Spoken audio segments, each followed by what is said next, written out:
The voyage of Pytheas astonishes far more than Homer's Odyssey. Had his book, On the Ocean, survived to our day, it would be considered a classic of the adventure genre. The loss of this book, in which Pytheas recounted his long journey, was called by the renowned historian R. Hennig the most grievous of all losses suffered by the geographical literature of antiquity. Pytheas's voyage stands as the most significant achievement of ancient mariners. It so completely overturned all Mediterranean conceptions about the world around them that later Greek and Roman authors simply refused to believe the traveler. In ancient literature, Pytheas entered bearing the stigma of a liar, and nearly all the information he gathered was unanimously deemed fabrication. Today, however, Pytheas is called a scientist in the highest sense of the word. Pytheas lived in the 4th century BC in Massalia, present-day Marseille, France. Some authors even give his precise birth year, 315 BC. Massalia in those days was one of the largest trading cities of the Western Mediterranean. It was founded around 600 BC by Greeks, colonists from the Anatolian city of Phocaea. The Phocaeans were among the most daring colonizing peoples of antiquity. The inhabitants of this Phocaea, Herodotus reports, were the first of the Hellenes to undertake long sea voyages. They discovered the Adriatic Sea, Turgenia, that is Etruria, Iberia, and Tartessos. Pytheas likely inherited his restless spirit and irrepressible urge for distant travel from his Phocaean ancestors. Pytheas was not a merchant. He was a scientist and possessed very modest means. He most likely set off for unknown lands with the support of wealthy Messaliote merchants who had amassed huge fortunes in the tin trade and sought reliable information about the northern countries. Tin was essential for Mediterranean peoples to smelt bronze, and the main supplier of tin at that time was the Cornwall Peninsula, Britain. The route there was either by sea, skirting the Iberian Peninsula, or, more safely and conveniently, overland, through Gaul. This latter route was controlled by wealthy Massalia, and it was along this very route that the Pytheas set off for the lands of tin and amber. Ancient historians and geographers left sufficient evidence to reconstruct his route from present-day Marseille up the Rhône River, then via the Seine or Loire to the Atlantic coast, and from there by sea to Britain. This was the ancient continental road, traversable in 30 days. Along this entire tin route, archaeologists find tin ingots exported from English mines. At the mouth of the Loire lay the Celtic trading city of Corbulo, enriched by the tin trade. It later vanished without a trace, and scholars have been trying unsuccessfully to locate it for over 200 years. Setting sail from here, Pytheas reached the island of Ushant, an important transit point on the Great Tin Route, in 3 days. Next, he was to proceed to the British Isles. At that time, Mediterranean inhabitants knew only the extreme south of Britain, and that superficially.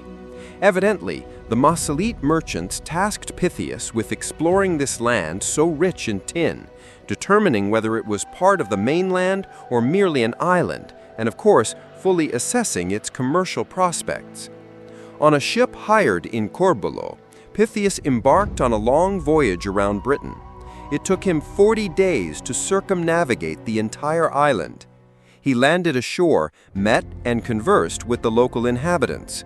In Cornwall, he studied the layering of tin ore deposits and the method of tunneling through barren rocks separating ore veins, observing how the natives smelted the ore and cast it into ingots.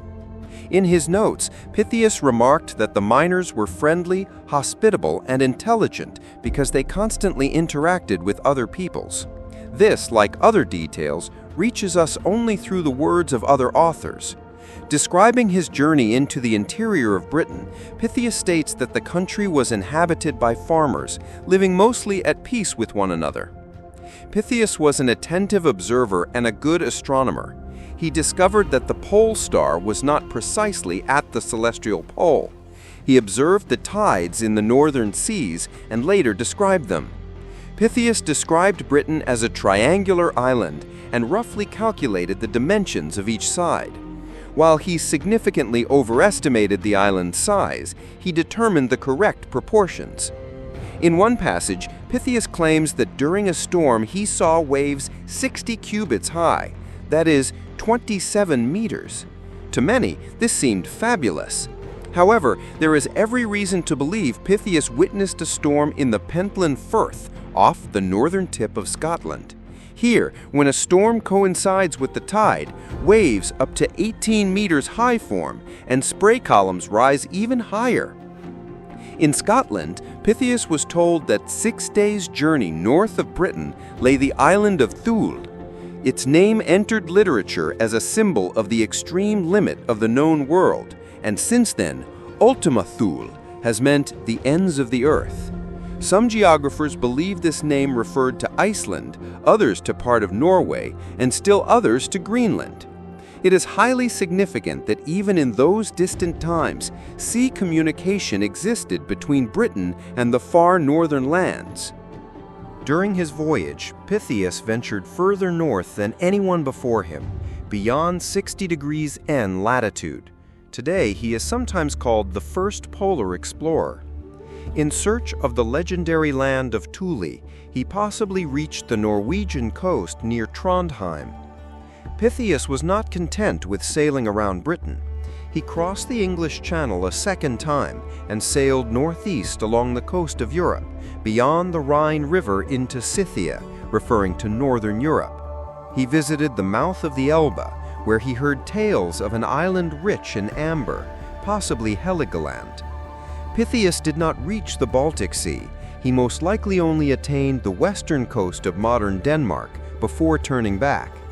From his distant wanderings, he brought back a book full of astonishing, even wild from his contemporaries' perspective, information about freezing seas and dense fogs, that the tides are connected to the moon, that inhabited lands extend far to the north, to where the snows lie and the cold winter sun rises above the horizon for only 2 or 3 hours.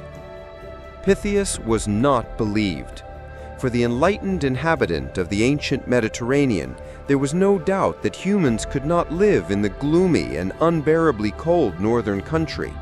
The eminent scholars Polybius and Strabo included Pytheas's accounts in their works only to ridicule them as fabrications devoid of any plausibility.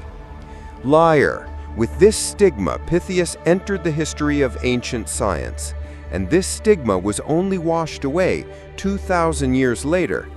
When modern scholars examined the descriptions by Polybius and Strabo, it turned out that precisely those facts from Pytheas's reports that seemed most implausible to ancient geographers were the most reliable.